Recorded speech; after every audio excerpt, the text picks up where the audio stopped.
ઉપલેટા ખાતે શ્રી સ્વામિનારાયણ મુખ્ય મંદિર દ્વારા તાલુકા શાળાના ગ્રાઉન્ડમાં ચાલતા દશાબ્દી મહોત્સવ શ્રીમદ સત્સંગ જીવન કથા પારાયણ મહોત્સવ આયોજન સત્સંગ જીવન કથા પંચકુંડી યજ્ઞ બ્રહ્મચોર્યાસી અભિષેક સહિતના કાર્યક્રમો યોજાશે। તારીખ 16 ડિસેમ્બરથી તારીખ 22 ડિસેમ્બર સુધી તાલુકા શાળાના મેદાનમાં વિશાળ સમિયાળો બાંધી દેશ વિદેશમાં પ્રસિદ્ધ વડતાલના નવયુવાન શાસ્ત્રી સ્વામી શ્રી હરિપ્રકાશ દાસજી અથાણાવાળાના વ્યાસાસની પોતાની આગવી સંગીતમય શૈલીમાં શ્રીમદ સત્સંગ જીવન કથા પારાયણનું આયોજન કરવામાં આવ્યું છે।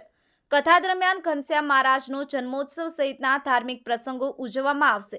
આ પ્રસંગે સૌરાષ્ટ્ર ગુજરાતભરમાંથી ધામેધામથી સંતો પધારશે તેમજ રાજકીય સામાજિક સેવાકીય ધાર્મિક આગેવાનો ઉદ્યોગપતિઓ વેપારીઓ અધિકારીઓ અને વડતાલ તથા જૂનાગઢ સહિતના મંદિરના ટ્રસ્ટીઓ અને દેશ વિદેશમાંથી સત્સંગીઓ પધારે।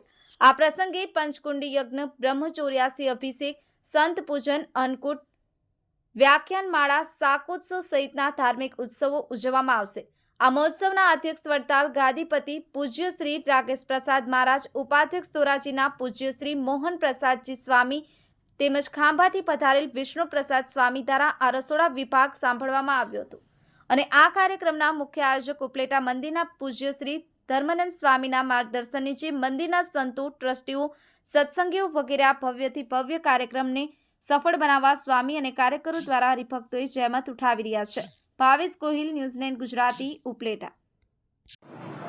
તીર્થધામ ઉપલેટાના પરમ વંદનીય પૂજ્યપાદ ધર્મનંદન સ્વામીના અધ્યક્ષ સ્થાને ઘનશ્યામ મહારાજની પધરાના 10 વર્ષ પૂર્ણ થાય છે। દશાબ્દી મહોત્સવ ધામધૂમથી ઉજવાઈ રહ્યો છે। હજારો લોકો એની કથાનો લાભ લઈ રહ્યા છે અને બપોરે અને સાંજે મહાપ્રસાદ પણ હજારોની સંખ્યામાં લે છે। એટલે મારે સૌને વિશે ઉપલેટાવાસીઓને વહેતી ગંગા આપણે ગામને આંગણ પધરી છે તો આ ભગવાન કથા રૂપી ગંગાને સ્નાન કરવા અવશ્ય આવજો, કારણ કે ભગવાન કથા સાંભળીશું તો આપણામાં સંસ્કાર, આપણું જીવન બદલાશે, આપણા વ્યસન છૂટશે, આપણી માથાકૂટ કેટલી બધી છે, આપણા કેટલા હજારો પ્રશ્નોનું સોલ્યુશન આ પરમાત્માની કથામાંથી મળશે। તમામ ભક્તોને મારી વિનંતી છે કે આ કથાની અંદર આવી આપણે આપણા આત્માનું પણ અને આપણા જીવનનું પણ ચાલવાનું।